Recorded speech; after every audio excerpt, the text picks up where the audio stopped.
Hello again and welcome to Canada Top to Bottom. I'm Charlie. And I'm Sharon. And today we're going to be talking about the easiest ways to move to Canada permanently. To start with, the great news is that it is possible to simply immigrate to Canada without a job offer, family sponsorship, or a work secondment, for example.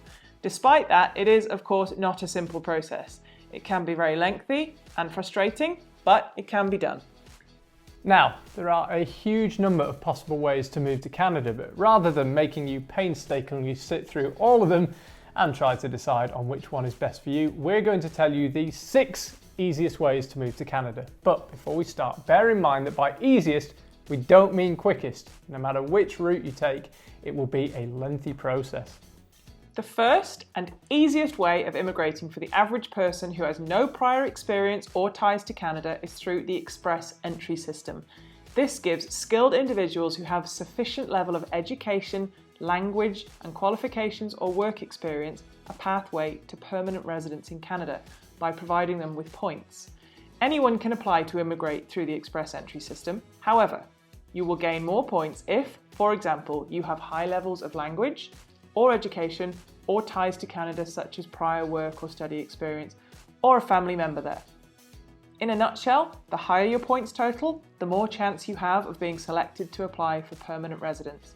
This may take a long time, often several years, from starting the process to actually becoming a resident, but once you get the ball rolling, and provided you tick all the boxes, it is a fairly guaranteed route to Canadian residency. Having a job offer from a Canadian employer is probably the next most popular route to Canadian permanent residency, as this is also an option for all potential applicants and can be a quicker way of getting to Canada than through the Express Entry program. This process involves first obtaining a firm letter of employment, after which a Canadian employer must apply for a Labour Market Impact Assessment, or LMIA, which essentially shows that the role cannot be filled by a Canadian. Once the LMIA is approved, you apply for a work visa, which allows you to come to Canada on a temporary basis. Once in Canada, you can legally work and live here, and once you have enough work experience under your belt, you can apply to change your temporary residency into permanent residency. This is an appealing option for many, as the journey to permanent residence is far less stressful, with you already being in Canada, settling in, and being able to work. However, it's probably important to point out that finding an employer who is willing to hire a foreigner and go through all the paperwork that involves, it's not easy. You will need to either be in a very specialist field or a very sought after field, or particularly brilliant at your job. And you will also need to convince the employer that they should give you the job over a Canadian citizen or a Canadian permanent resident. Having connections in Canada would certainly give you a leg up here. Similar to starting with a job offer and a work permit and applying for permanent residence from there, many hopeful applicants first apply for a study permit in Canada. Gaining a study permit will allow you to study and in some cases work part-time in Canada. Your study permit is valid for the same length of time as your studies, and many provinces offer fast-track permanent residence streams for graduates. As well as this, Canadian study experience will give you significant extra points in the Express Entry system. However, this is not a cheap option. International student fees to study in Canada are expensive, so you will need to consider whether a study permit is a good option for you financially.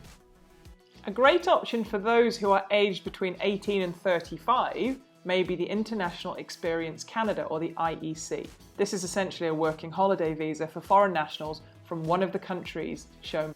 The number of places are limited, and obviously it's only an option for citizens of these countries, but you don't need a job offer, and the visa is valid for either 1 or 2 years depending on your country of origin.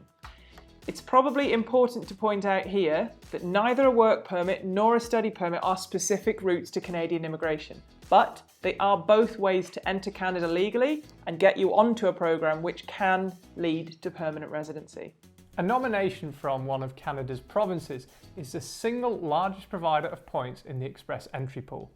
This is through the Provincial Nominee program, where different provinces target certain occupations or skills and offer foreigners a nomination to move to their province in order to contribute to the economy within the province. Each province has different needs, so you will need to check where in Canada your skills are most desired. Basically, the more in demand your occupation is within a certain province, the more likely you are to receive a nomination.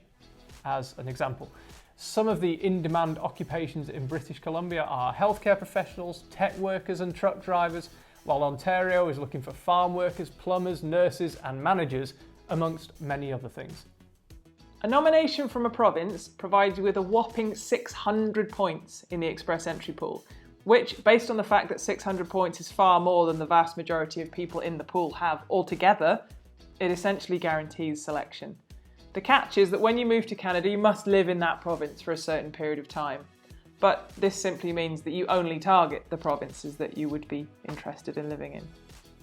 To do this, you can either contact the province directly, expressing that you have an interest, or you can enter the express entry pool as a standard candidate and express your preference for a certain province and then wait for them to find you within the pool and contact you. Finally, for those who have a family member in Canada, a fast track to permanent residence may be through family sponsorship. This, of course, will not be an option for everyone, and even within the family class sponsorship category, there are some quite tight regulations on who qualifies as a family member. To begin with, the relative in Canada must be either a Canadian citizen or a permanent resident, and with a few exceptions, the only foreign nationals who currently qualify for sponsorship are the spouse or a dependent child who is under the age of 22. However, because having a Canadian spouse is one of the simplest and fastest ways to get into Canada, there has recently been a huge crackdown on marriage fraud where people were getting married simply for the visa. So, if your relationship with your Canadian partner is relatively new, be prepared for some tough questions. So hopefully we've given you some inspiration about where to start on your journey to Canadian immigration. But please feel free to pop any questions in the comments below, and if you would like to know any more, subscribe to our channel for more advice on moving to Canada. All the links from today's show will be in the description below, so they'll take you straight to all the relevant websites. Thanks for watching. We'll speak to you soon.